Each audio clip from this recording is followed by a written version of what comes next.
الحمد لله وحده والصلاة على من لا نبي بعده أما بعد فأعوذ بالله من الشيطان الرجيم بسم الله الرحمن الرحيم ما كان محمد نبا أحد من رجالكم ولكن رسول الله وخاتم النبيين صدق الله المولان العظيم أيها المستمعون الكرام সম্মানিত উপস্থিতি দীর্ঘ সময় নিয়ে কথা বলার মতো সময় সুযোগ আমার হাতে নেই, কিন্তু গুরুত্বপূর্ণ যে পয়েন্ট নিয়ে আমি আপনাদের সামনে উপস্থিত হয়েছি যা গোটা বিশ্ববাসীর জন্য, হেদায়েতের জন্য, ঈমান রক্ষার জন্য এই পয়েন্টটি খুবই গুরুত্বপূর্ণ। আর তা হচ্ছে খতমে নবুওয়াত, যে সম্পর্কে আল্লাহ সুবহানাহু ওয়া তাআলা কোরআন মাজিদের 22 নম্বর পারা 2 নম্বর পৃষ্ঠার মধ্যে বলেন, মা কানা মুহাম্মাদুন নাবা আহাদিন মিন রিজালিকুম ওয়ালাকিন রাসূলুল্লাহি ওয়া খাতামান নাবিয়্যিন। মা কানা মুহাম্মাদ আবা আহাদ, তিনি তোমাদের কারো কোনো পুরুষের পিতা নয়, ওয়ালাকিন রাসূলুল্লাহ, কিন্তু তিনি কি আল্লাহর রাসূল, ওয়া খাতামান নাবিয়্যিন, এবং তিনি শেষ নবী। হাদিসের মধ্যে এই আয়াতের সপক্ষে সুস্পষ্ট দলিল হচ্ছে নবীজি বলেন, আনা খাতামুন নবিয়্যিন লা নবিয়্যা বা'দি, আমি শেষ নবী, আমার পরে কোনো নবী হবে না। এই দুই আয়াত এবং হাদিসের মাঝে এর উপর ভিত্তি করে কোনো মানুষ যদি এর ব্যতিক্রমী চিন্তা করে যে না, এরপরেও গোলাম আহমদ কাদিয়ানী নামে, এরপরেও অন্য কোনো ব্যক্তি নামে আরও কোনো নবী রাসূল হতে পারে, তাহলে সে কাফের কাফের কাফের, বেঈমান বেঈমান বেঈমান।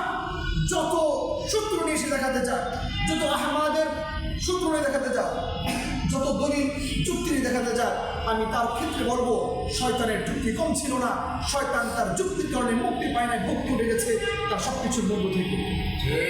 এজন্য আপনি মানুষ হয়ে আপনার ভুল যদি না ঠিক থাকে, তাহলে একটু অসুন্দর বাক্য হলেও শব্দ চয়ন করা হয়, যেমন কুকুর তেমন মুগুর। কাদিয়ানী সম্প্রদায়ের মানুষজন, তোমাদের যদি এই সঠিক বুঝ যদি না হয়,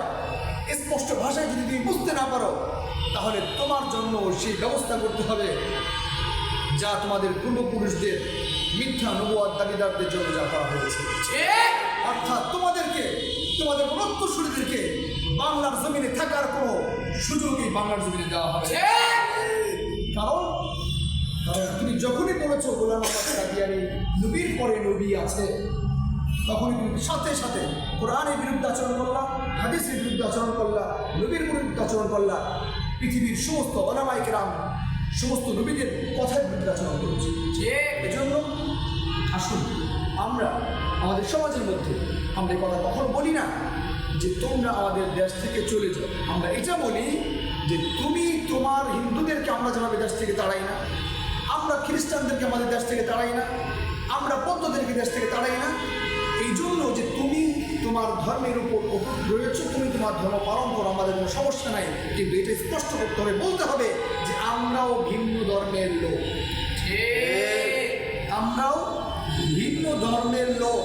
অর্থাৎ তোমাদের কাদিয়ানী সম্প্রদায় এটা আরেকটি ধর্ম, এইভাবে যদি তুমি প্রকাশ করো তাহলে তোমাকে নিয়ে আমাদের কোনো বিরোধ হবে।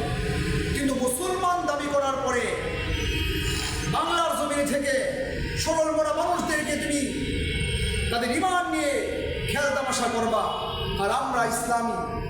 আমরা মুসলমান, ওলামায়ে কেরাম, তাওহীদি জনতা এটা চোখ বন্ধ করে নিশ্চিন্ত মনে বসে থাকবো, এটা হতে পারে না, হতে পারে না, হতে পারে না। এজন্য আমরা বাংলাদেশ সহ গোটা বিশ্বে বিভিন্ন মুসলমান যেভাবে দাবি করছে তারা কাফের কাফের, এবং পাকিস্তানের সংসদে সহ গোটা বিশ্বের বিভিন্ন কান্ট্রিতে তাদেরকে কাফের ফতোয়া দেওয়া হয়েছে, ঠিক তেমনিভাবে বাংলাদেশের সংসদেও সেই ফতোয়া দেওয়ার দাবি জানিয়ে আজকের মতো আমার আলোচনা এখানে শেষ করছি। ওয়া আখিরু দাওয়ানা আলহামদুলিল্লাহি রাব্বিল আলামিন।